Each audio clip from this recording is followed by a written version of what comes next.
Keajaiban sel. Teori evolusi telah dimajukan oleh Charles Darwin di pertengahan abad ke-19. Tidak seperti sekarang, zaman tersebut memperlihatkan kekurangan pengetahuan dalam bidang sains dan teknologi.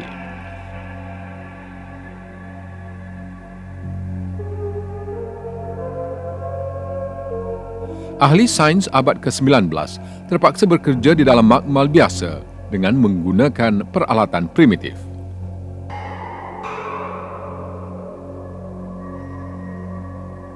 Dengan menggunakan peralatan yang ada pada masa tersebut, mustahil mereka dapat mengesan bakteria.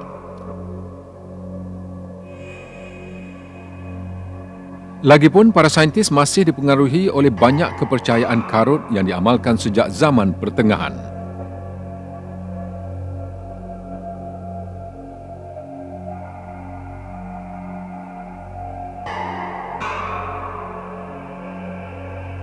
Salah satu daripadanya ialah mempercayai bahawa hidupan mempunyai bentuk asas.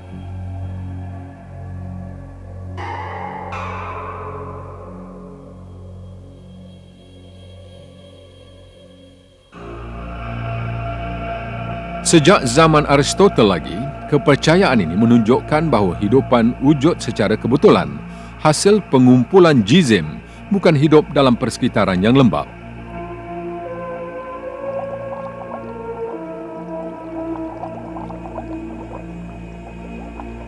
Darwin membentuk teorinya berdasarkan kepercayaan bahawa pada asasnya, hidupan mempunyai struktur yang asas.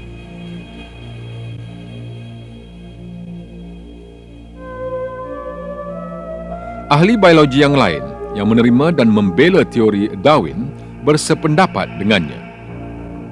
Sebagai contoh, penyokong utama Darwinisme di Jerman, Ernst Haeckel, beranggapan bahawa sel hidup yang dilihat sebagai tumpuk hitam di bawah mikroskop ketika itu mempunyai struktur yang asas. Di dalam salah satu daripada risalahnya, beliau telah merujuk kepada sel sebagai ketulan kecil kombinasi albumin karbon. Teori evolusi adalah berdasarkan tanggapan yang sebegini. Pengasas teori evolusi seperti Haeckel, Darwin dan Huxley beranggapan bahawa hidupan mengambil bentuk mudah dan ia wujud dengan sendirinya secara kebetulan. Namun, mereka tersilap.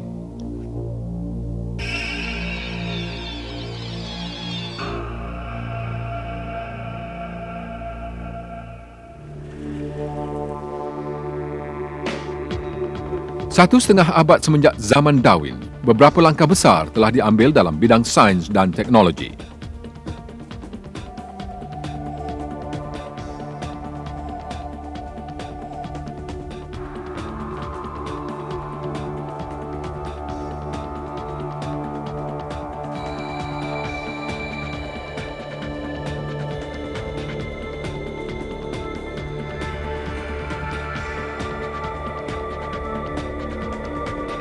Para saintis telah menemui struktur sel yang dirujuk Haeckel sebagai ketulan kecil kombinasi albumin karbon. Mereka terkejut apabila mendapati bahawa ia tidaklah semudah seperti yang disangka.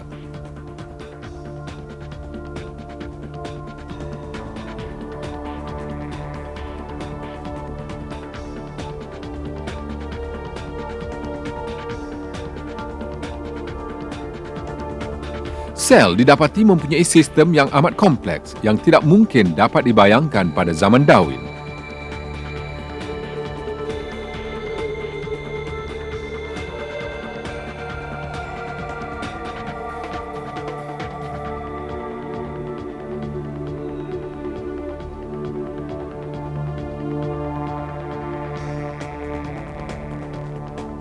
Pada hakikatnya, sejumlah besar sistem yang amat kompleks dalam hidupan sukar dijelaskan. Seorang ahli biologi molekul terkemuka, Michael Danton, telah membuat perbandingan berikut untuk menerangkan struktur sel yang sebenar. Untuk memahami realiti hidupan sebagaimana yang diperlihatkan biologi molekul, kita harus besarkan sel sebanyak 1000 juta kali sehingga selebar 20 km dan menyerupai kapal udara besar sebesar bandaraya London atau New York. Kita kemudiannya akan melihat sebuah objek dengan kekompleksan yang tiada bandingannya dan dengan reka bentuk yang mudah lentur.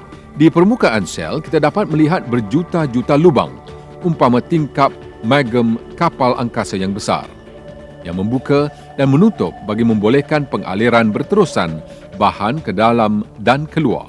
Sekiranya kita memasuki salah satu daripada lubang ini, kita akan berhadapan dengan dunia yang berteknologi tinggi dengan kekompleksan yang menakjubkan.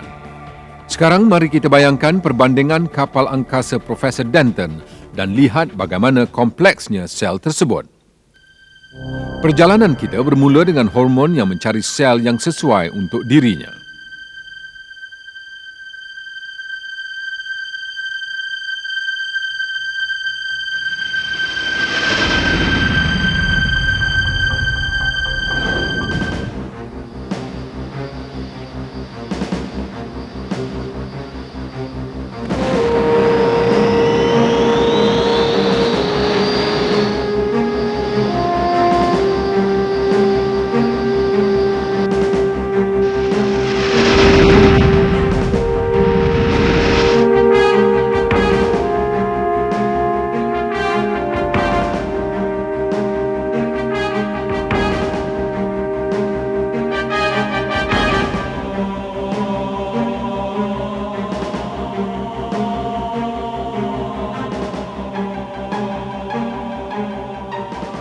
Apabila hormon mendekati sel, ia akan terlebih dahulu mencari pintu masuk ke dalam sel tersebut.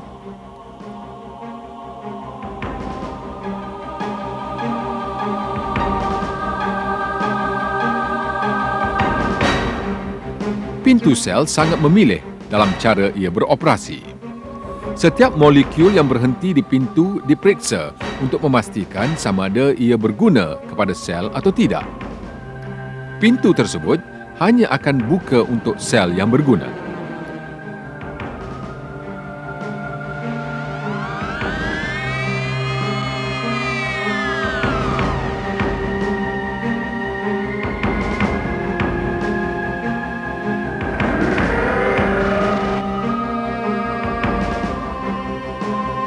Sekiranya bahan bahaya seperti virus cuba memasuki pintu sel, situasi akan berubah. Pintu sel akan menganalisis bahan tersebut, akan mendapatinya bahaya dan menyingkirkannya.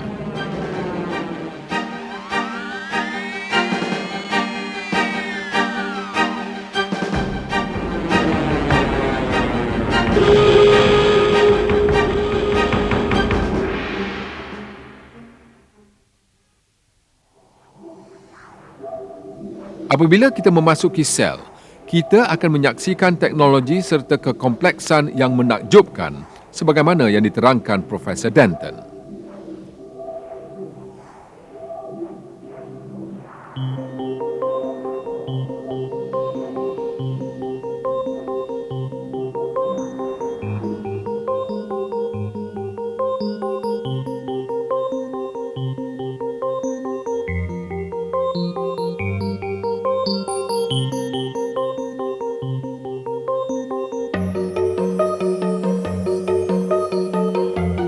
Sebaik sahaja hormon memasuki pintu, ia dikawal protein khas yang menjalankan tugas seperti mana sel.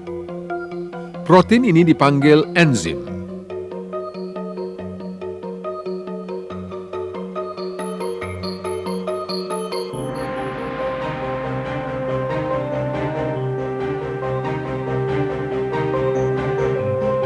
Jika perlu, enzim akan menggunakan hormon itu serta-merta. Jika hormon ini tidak diperlukan pada masa itu, ia akan diletakkan di dalam petak simpanan sel yang dipanggil radas Golgi.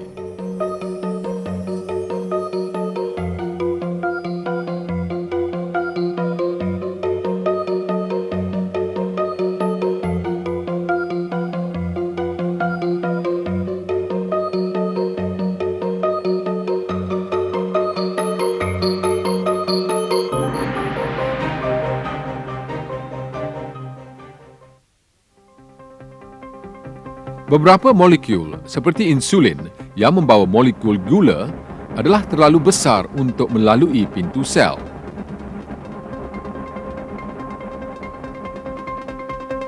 Sel mempunyai sistem yang direka khas untuk molekul besar lagi berguna. Ia menghulurkan ruang tambahan khas di luar membran untuk menerima masuk insulin. Insulin yang berada di luar ditarik ke dalam melalui ruang tambahan ini dan kemudian diperiksa dengan rapi.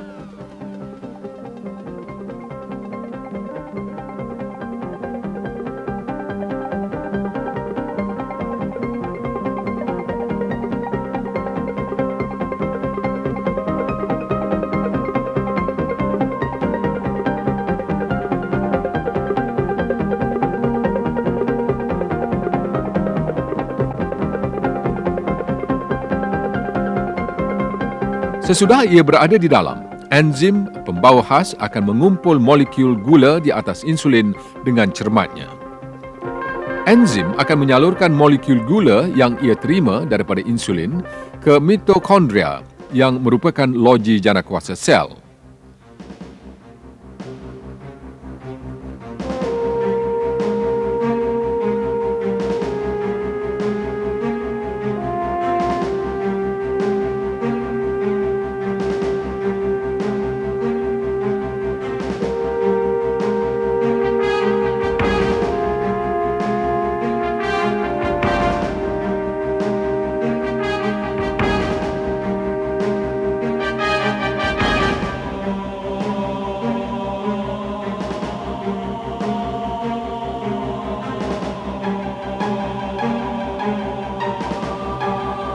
Tugas mitokondria ialah untuk memecahkan molekul yang mengandungi tenaga yang ia terima dan memproseskannya supaya ia boleh digunakan sel.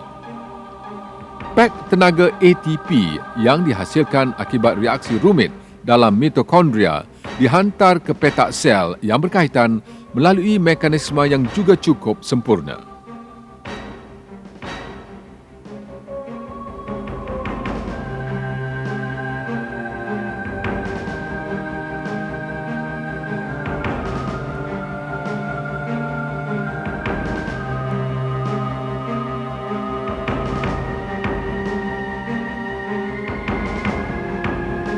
Saluran khas yang dipanggil retikulum endoplasma bertanggungjawab terhadap penyaluran dalam sel.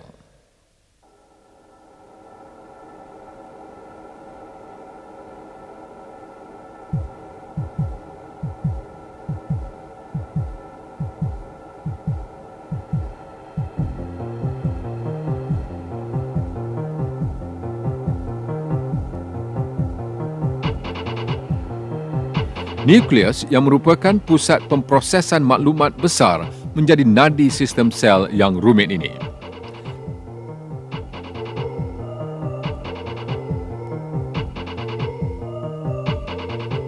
Sel mengandungi kromosom.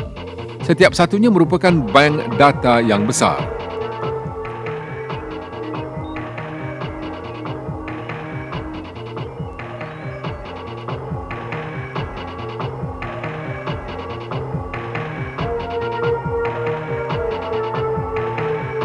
Kromosom pula mengandungi rangkaian DNA yang berjalinan.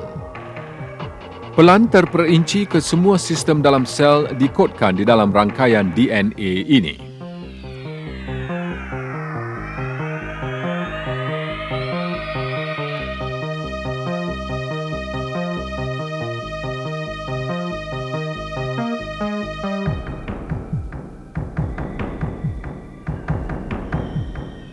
Rangkaian DNA bagaikan pilin yang terdiri daripada urutan 4 molekul yang berlainan. Keempat-empat molekul yang berlainan ini sebenarnya mewakili 4 huruf.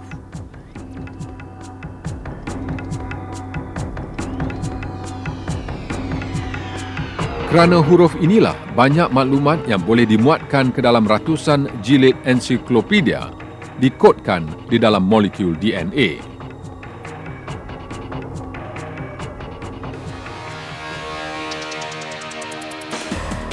Sistem kod ini mengandungi pelan penghasilan yang terperinci ribuan enzim dan protein yang berlainan yang digunakan di dalam sel. Projek molekul organik yang akan distruktur di dalam sel dicatatkan di dalam DNA dengan terperinci.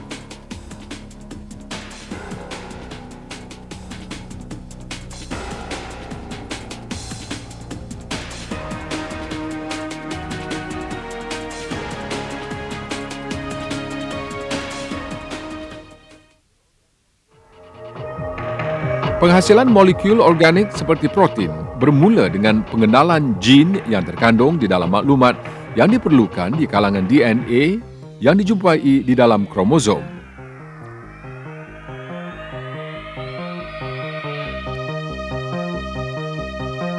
Seketul enzim yang tugas khususnya ini akan membuka DNA seperti membuka zip.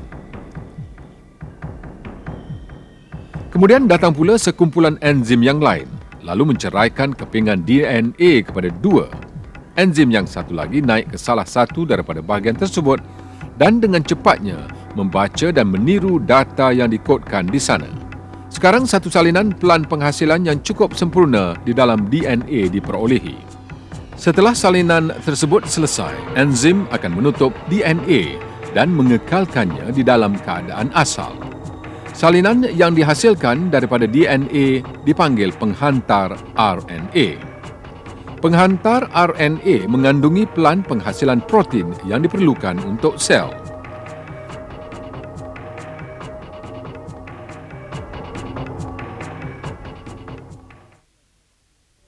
Penghasilan protein berlaku di dalam satu bahagian sel.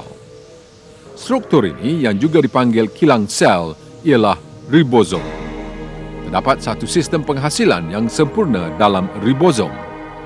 Penghantar RNA menyelip melalui salah satu daripada hujung ribosom lantas bergerak. Sementara itu, penghantar yang dipanggil molekul pemindahan RNA membawa asid amino yang merupakan komponen yang diperlukan untuk menghasilkan protein ke ribosom dalam keadaan yang serba lengkap mengikut susunan yang betul.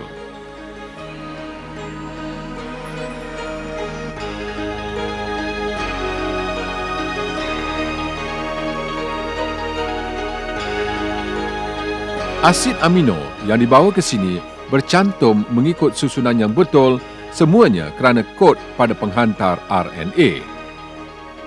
Sambil penghantar RNA bergerak, asid amino yang sepadan dengan data yang dikodkan di situ ditambah kepada rangkaian.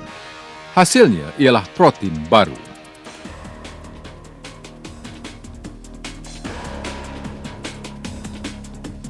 Kesilapan paling kecil dalam susunan asid amino akan menyebabkan protein yang dihasilkan tidak berguna.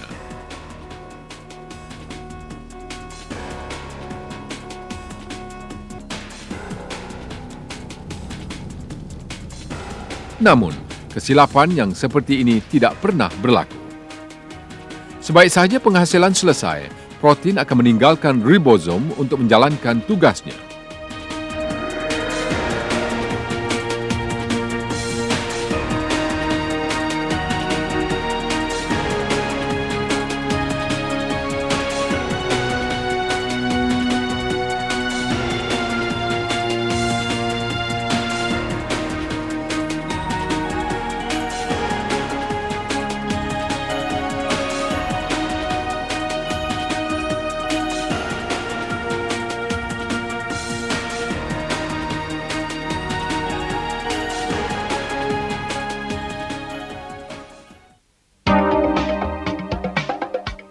Kesemua proses luar biasa ini berlaku bukan di tempat lain tetapi di dalam tubuh anda. Peristiwa-peristiwa yang telah kami ringkaskan sebenarnya lebih rumit dan ia diulangi berkali-kali di dalam setiap satu daripada 100 trilion sel di dalam tubuh anda.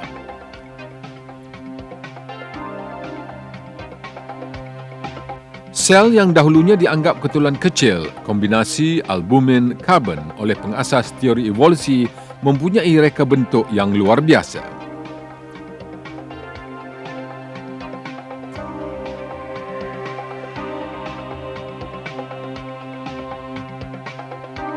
Sistem yang mengagumkan ini sudah tentu tidak muncul secara kebetulan seperti yang diakui teori evolusi.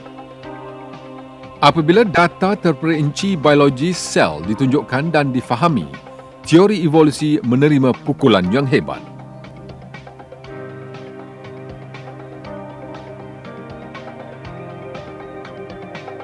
Kini, ramai ahli sains yang terkemuka di dunia mengakui bahawa hidupan sebagaimana yang terkandung dalam sel hidup tidak mungkin dihasilkan secara kebetulan. Suatu reka bentuk yang unggul mendasari segala aspek hidupan.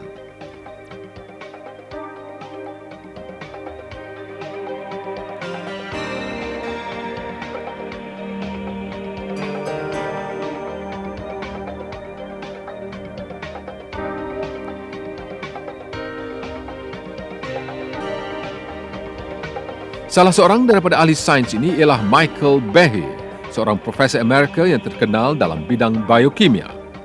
Beliau merujuk kepada fakta reka bentuk dalam sel, sebagaimana yang diperlihatkan sains moden seperti berikut. Saya rasa kesimpulan di sebalik reka bentuk ini adalah saintifik, berbentuk empirik, berdasarkan sistem yang boleh diperhatikan, alam semesta dan kehidupan bukan kebetulan. Ia adalah hasil aktiviti pintar, dan saya hanya ingin menerangkan bahawa idea ini ialah hasil kemajuan sains. Ia bukan hasil kejahilan kita, tetapi adalah hasil pemerhatian kita sejak 50 tahun yang lalu.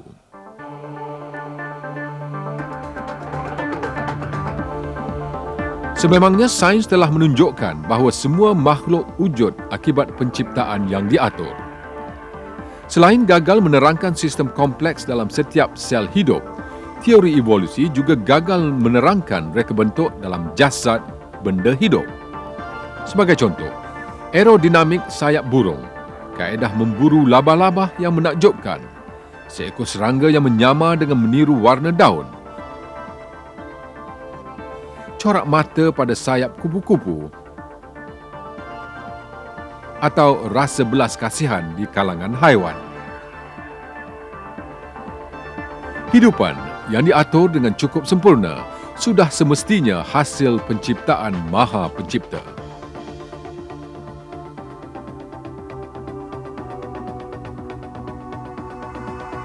Maha Pencipta ini ialah Allah yang Maha Agung, Tuhan langit dan bumi dan segala-galanya.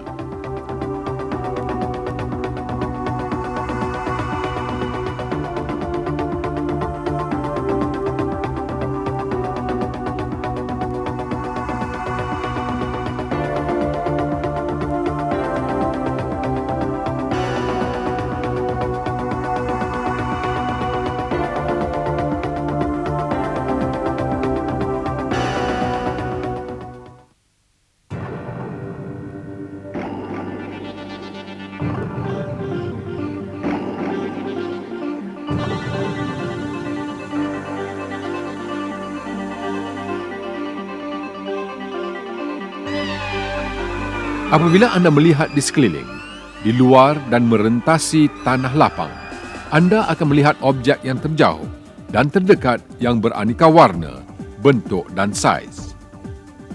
Pemandangan yang anda menyaksikan ini secara semula jadi hasil dari pelbagai reaksi kompleks dan interaksi di dalam tubuh anda. Sekarang mari kita teliti operasi rumit ini.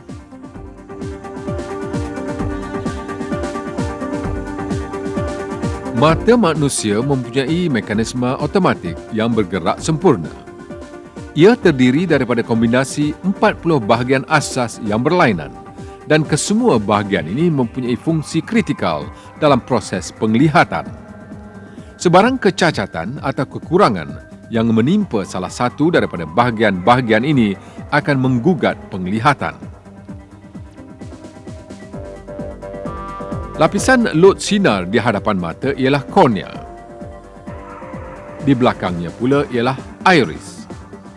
Iris ialah bahagian mata yang berwarna dan ia mengubah saiznya secara automatik bergantung kepada ketajaman cahaya melalui pergerakan otot yang terlekat padanya.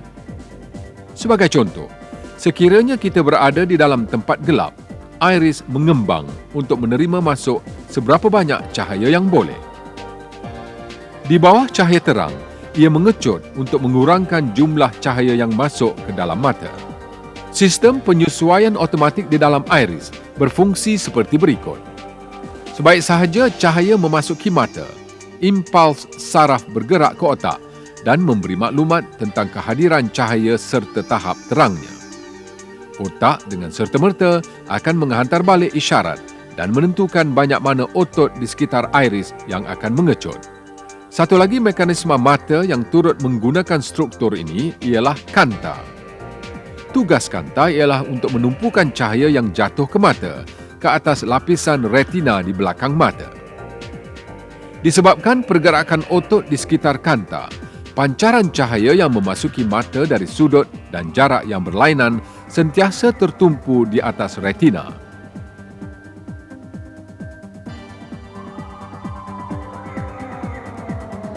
Kesemua sistem yang telah disebutkan amatlah kecil, namun ia jauh lebih hebat berbanding dengan alat mekanik yang direka teknologi terkini dalam meniru gaya mata. Biar sehebat mana sistem imej tiruan sekalipun, ia masih mudah dan primitif berbanding dengan mata. Apabila kita melihat usaha serta pengetahuan yang ditonjolkan untuk menghasilkan sistem imej tiruan ini, kita akan menyedari kehebatan penciptaan mata.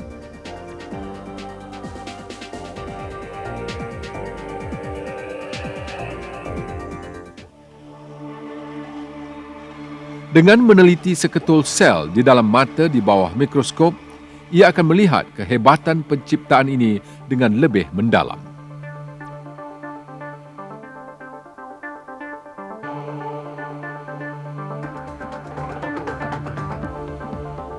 Seandainya kita memerhatikan mangkuk kristal yang berisi buah-buahan, cahaya yang memancar dari mangkuk ini ke mata akan melalui kornea dan iris dan ditumpukan ke atas retina oleh kanta. Jadi, apakah yang berlaku di dalam retina supaya sel retina dapat menerima cahaya? Apabila zarah cahaya yang juga dipanggil foton terkena sel di dalam retina, ia menghasilkan kesan melata, bagaikan sebaris domino yang disusun dengan rapi. Domino yang terawal dalam sel retina ini ialah molekul yang dipanggil 11 cis retinal. Apabila satu foton cahaya berinteraksi dengannya, molekul ini akan mengubah bentuk.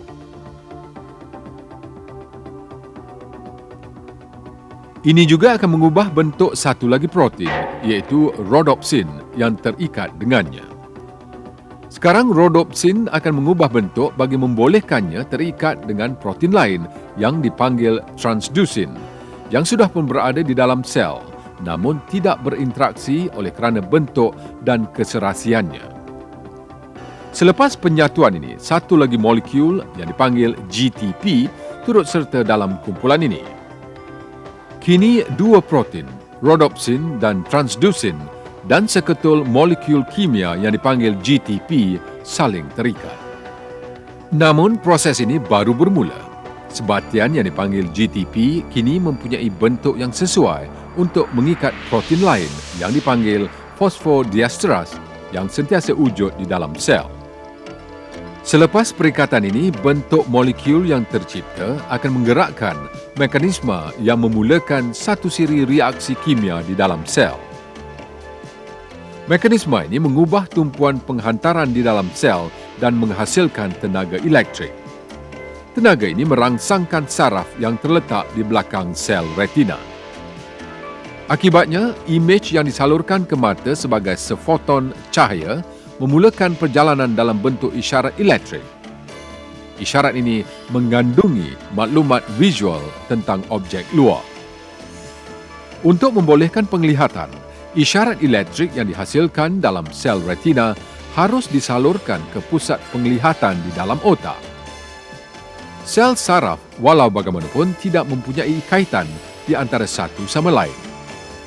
Terdapat ruang halus di antara titik persimpangan. Habis, bagaimanakah rangsangan elektrik akan meneruskan perjalanan? Di sini satu lagi set operasi kompleks sedang berlangsung.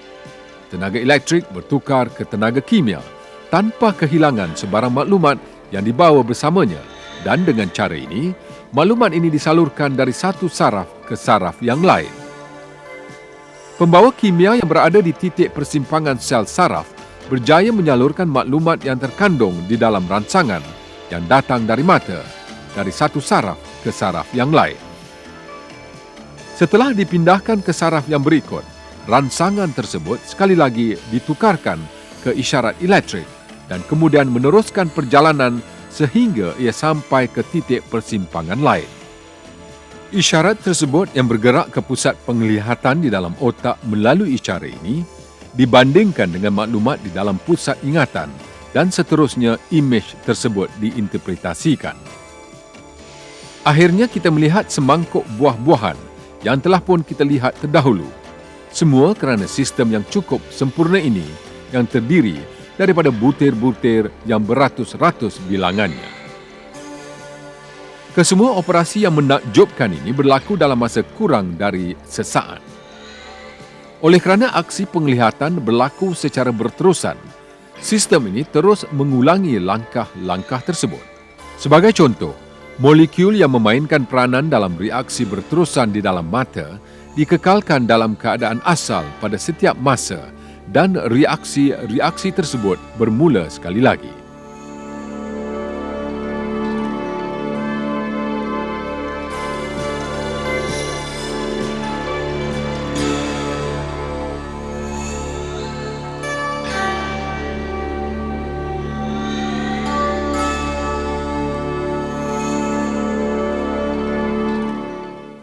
Pada masa yang sama, banyak juga operasi lain yang cukup kompleks sedang berlangsung di bahagian lain di dalam tubuh.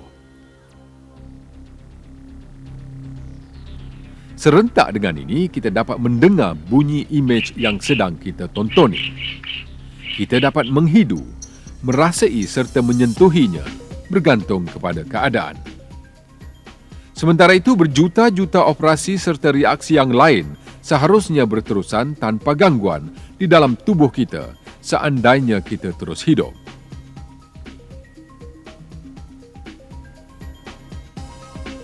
Sains primitif zaman Darwin jahil tentang perkara ini. Namun Darwin sedar akan reka bentuk luar biasa di dalam mata dan menyuarakan rasa putus asa beliau di dalam sepucuk surat yang ditulisnya kepada A.C. Gray pada 3 April 1860, dalam mana beliau berkata, "Memikirkan reka bentuk mata membuat saya berasa seram sejuk."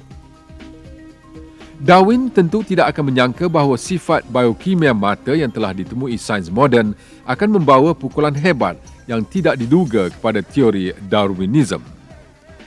Keseluruhan proses penglihatan yang telah kami ringkaskan dalam pelbagai garis bentuk di sini mempunyai butir-butir yang lebih kompleks. Namun, ringkasan ini sudah cukup untuk menunjukkan betapa hebatnya sistem yang telah dicipta di dalam tubuh kita. Oleh kerana reaksi yang berlaku di dalam mata adalah terlalu kompleks dan halus, adalah tidak munasabah untuk menganggap reaksi tersebut terhasil secara kebetulan, sebagaimana yang dituntut oleh teori evolusi. Michael Behe, seorang profesor biokimia yang terkenal diiktirafkan, telah membuat komen tentang reaksi mata serta teori evolusi di dalam bukunya Darwin's Black Box. Sudah agak lama keterangan evolusi yang begitu berpengaruh hanya mengakui struktur anatomi seluruh mata, sebagaimana yang dibuat Darwin pada abad ke-19. Setiap langkah serta struktur anatomi yang difikirkan mudah olehnya sebenarnya melibatkan proses biokimia yang rumit yang tidak boleh dinafikan kebenarannya melalui apa-apa hujah sekalipun. Seperti yang telah kita lihat, teori evolusi tidak berupaya menerangkan satu sistem pun di dalam sel hidup. Ini kan hidupan secara menyeluruh. Setelah menolak tanggapan bahawa hidupan itu mudah, sains telah menunjukkan kepada manusia satu fakta penting, iaitu hidupan tidak dihasilkan secara kebetulan. Ia adalah hasil penciptaan yang cukup sempurna. Penciptaan yang cukup sempurna oleh Maha Pencipta yang mencipta hidupan ialah Allah, Tuhan seluruh alam semesta. Allah mencipta manusia dan segala makhluk hidup yang lain dan manusia harus bertanggungjawab kepadanya.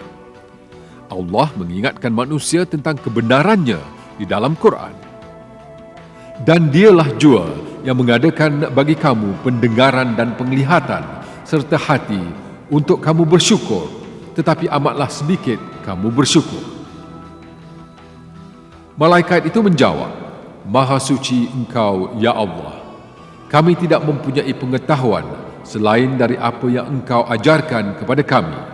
Sesungguhnya engkau jualah yang maha mengetahui lagi maha bijaksana.